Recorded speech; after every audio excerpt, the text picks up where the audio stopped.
Vingadores Guerra Infinita é provavelmente o filme mais aguardado de 2018 porque ele é o começo do fim desse universo Marvel que a gente viu ser construído por quase 10 anos, quase 18 filmes. E realmente é muita coisa porque, se parar pra pensar, ele revolucionou o cinema. Todo mundo quis fazer um universo igual a Marvel fez. E eu acho muito legal a gente relembrar de vez em quando como que tudo isso começou. E é por isso que eu surgi com essa ideia para o vídeo de hoje. Muitos de vocês devem ter visto no Twitter que no começo do ano a galera começou a viralizar uma ideia de que se você visse um filme da Marvel por semana, a partir do primeiro dia de 2018, você ia chegar na semana de estreia de Guerra Infinita no último filme do universo até então, que seria o Pantera Negra. E daí você teria feito uma grande jornada, assim, tipo uma mini maratona dos filmes da Marvel. Quando eu vi essa ideia, na hora eu quis fazer e eu comecei, cada semana eu fui vendo um filme. E quando eu cheguei e terminei o Vingadores nessa semana passada, eu pensei em fazer uma espécie de jornada Marvel pra contar aqui com vocês, a gente relembrar, pra quem não vai fazer essa maratona, a gente conseguir relembrar tudo o que aconteceu nesse universo. Então isso vai ser meio que uma minissérie aqui no Start Nerd. Esse é o primeiro episódio dela, que tá saindo agora no começo de fevereiro. O segundo deve sair mais ou menos na metade de março. E o terceiro e último deve sair no final de abril, perto da estreia de Guerra Infinita. Bom, então vamos começar logo porque tem muita coisa pra gente falar.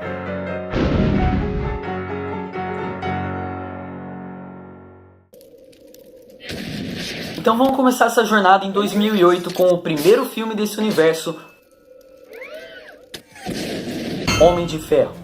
Quando eu revi esse filme eu parei pra pensar de que realmente o Homem de Ferro é um personagem que todo mundo conhece hoje em dia, só que antes desse filme ninguém conhecia, sabe? Ninguém sabia da história desse gênio bilionário que não ligava pra ninguém, só fazia as armas dele.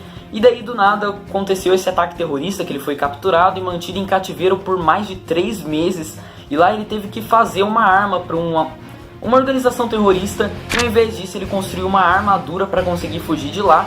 E lá ele perde um cara que ajudou ele durante essa jornada. E isso faz parte da criação, né, da jornada do herói. Porque ele começa a perceber que ele deveria estar mais sério em alguns momentos. E que ele não deve brincar com tudo, que tem muita coisa séria nessa vida. E é por isso que a primeira coisa que ele faz quando ele é resgatado, ele foi lá e falou que ele não vai mais fabricar armas, né. E daí, depois de um tempo ele começa a focar mais no Homem de Ferro. A gente vê o nascimento desse herói, é uma coisa muito maneira. E daí no final do filme ele luta com um monge de ferro, que inclusive é o início da Fórmula Marvel. Pra quem não sabe, a Fórmula Marvel, sem entrar muito em detalhes, é uma série de características que se repete, uma série de características que vão se repetindo ao longo dos filmes. E se você parar pra pensar, são todos muito iguais, sabe? Uma dessas características é o seguinte: o vilão do filme seria uma figura igual a do herói, com os mesmos poderes, coisas do tipo, só que vilanesca. Ele quer usar esses poderes pro mal. É legal ver como a Fórmula Marvel nasce tão legal e diferente nesse filme do Homem de Ferro, e depois começa a se tornar uma coisa que a gente tá começando a cansar. Eu tenho medo do Pantera Negra, por exemplo, ser só mais um filme com ideias diferentes aplicadas na Fórmula Marvel e no final ser só uma coisa repetida.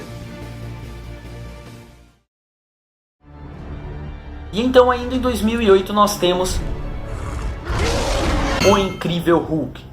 O ator que faz o Hulk nesse filme não é o mesmo que faz depois nos filmes dos Vingadores, mas é o Edward Norton. Por isso muita gente acha que o filme não tá no universo Marvel, mas na verdade ele tá. Inclusive um personagem muito importante do filme, que é o General Ross, vai aparecer 8 anos depois no universo Marvel, lá no Guerra Civil, né? Ele aparece falando sobre os tratados de Sokovia. É legal ver que esse filme, de certa forma, tá no universo Marvel, mas eles tentam esquecer dele, justamente porque era outro ator fazendo o Hulk. Então eles esquecem um monte de coisa, até porque esse filme não é memorável, cara. Eu esqueci dele, eu vi pela primeira vez em 2012, quando eu saí do Vingadores e queria ver mais desse universo. Ele é muito mais ou menos, sabe? A Beth, que é o interesse amoroso dele, é muito mais ou menos. O vilão é muito mais ou menos também, tipo, você não entende por que ele tá fazendo aquilo, por que do nada ele ficou revoltado, tipo, o soro afetou a cabeça dele, sei lá. Acho que o que causa o grande impacto mesmo nesse filme é a cena pós-crédito, que aparece lá o Tony Stark falando com o General Ross sobre a iniciativa Vingadores. E de novo a gente vê que tem alguma coisa sendo construída nesse universo. Em 2010 a gente volta para esse universo com Homem de Ferro 2. Eu acho que é a partir desse filme que o universo Marvel começou a ter alguns problemas, porque antes eram filmes mais despretensiosos, só que esse filme é muito mais pretensioso. Eles querem construir cada vez mais o universo Marvel e os Vingadores e fazer referência. Daí a gente tem a Viúva Negra também sendo construída como, no começo, só a secretária do Homem de Ferro, basicamente. Depois ela vira uma agente da SHIELD super incrível. A gente vê esse universo grande sendo construído e ao mesmo tempo a gente volta pros problemas da Fórmula Marvel, porque um dos problemas é que eles não conseguem se levar a sério, cara. Uma das cenas que era para ser mais séria do filme, por exemplo, é o Rhodes brigando com o Homem de Ferro, porque ele tá bêbado e ele tá morrendo, então ele não tá nem aí, ele quer fazer o que ele quiser. O Tony Stark não para de fazer piada, sabe? Tudo bem que ele tá bêbado, mas a gente quer levar a sério em alguns momentos e o filme não deixa, então esse é um problema que pra mim não funciona bem. E Chicote Negro começa como uma ideia boa, sabe? Um cara que trabalhava com o Howard Stark e tal, só que daí depois ele vira só um negócio que cômico, sabe? Daí depois aparece o Hammer, que é ridículo, eu não preciso nem falar do Hammer, cara, é cômico demais também. E daí a gente começa a perceber que esse filme começa a ter alguns problemas. Ele é legal, tem cenas de ações legais e tudo mais, mas a gente começa a ver alguns problemas do universo Marvel nesse filme. E ainda em 2010 a gente teve a estreia de Thor. Nesse filme a Marvel começa a apresentar cada vez mais o seu universo cósmico e ao mesmo tempo místico. A gente tem Asgard pela primeira vez, por exemplo, que é uma coisa incrível, só que depois é só CGI, é tanta CGI que o filme inteiro quase se passa na Terra. A ideia é legal dos irmãos, tal. Os dois de criança querem ser rei, depois eles crescem e o Thor vira rei. E o Loki rouba o filme, né? O filme é do Loki. Muita gente prefere o Loki do que o Thor, porque muita gente nem sabe disso, mas o Tom Hiddleston, que é o ator que faz o Loki, foi o primeiro a fazer teste pra fazer o Thor. Ele ia fazer o Thor, só que daí o Chris Hemsworth roubou o papel dele. Cara, eu sinceramente não curto muito ele como Thor, porque ele é muito fanfarrão, sabe? Ele é muito bobão e meio idiota, só faz piada com as coisas. Ele serve bem como cômico, sabe? Eu vi o Thor Ragnarok, eu dei risada com ele, mas aí terminou o filme e eu falei, não é um filme do Thor, sabe? É um filme de comédia, mas o primeiro também é isso, sabe? É muita brincadeira e a história é muito clichê, né, cara? A Jane aparecer e daí ela só interesse romântico. O Thor ele é meio mais ou menos, mas ele é muito importante pra estabelecer esse universo da Marvel, que é o universo cósmico, e muito importante pros Vingadores, porque o Loki vai se tornar o vilão depois, então é muito importante. Então a gente chega em 2011 com Capitão América, o primeiro Vingador. Fazia muito tempo que eu tinha visto esse filme, então eu não lembrava como esse filme é bom, cara. Eu gosto demais do primeiro Capitão América, eu acho que ele é uma ficção científica misturada com um filme de guerra e eles trabalham isso muito bem. É muito legal você ver a evolução desse herói, porque ele começa como um cara magricelo e que não pode entrar na guerra, só que ele quer lutar pelo país. E daí depois ele é o voluntário para esse projeto super secreto da SHIELD, e daí ele se torna o Capitão América, um dos heróis mais icônicos dos quadrinhos. É muito legal você ver isso virar um filme, porque poderia virar uma coisa super clichê e ridícula, inclusive é em algumas partes. Em outras é uma coisa levada a sério e eu gosto. Eu acho que a Peggy Carter, ela é séria, ela não fica apaixonada por ele do nada. E ele tem um vilão bom, é o primeiro vilão da Marvel bom, eu acho. Mentira, a gente teve o Loki antes, só que o Caveira Vermelha é muito bom, velho. Ele é um líder nazista maneiro, e no final tem o sacrifício do herói e é muito legal, cara. Você vê que o Capitão América tá ali pra se sacrificar e salvar a humanidade. Ele não deixou o avião cair em Nova York, todo mundo acha que ele morreu, e daí 70 anos antes ele é encontrado congelado, e daí todo mundo já sabe a história.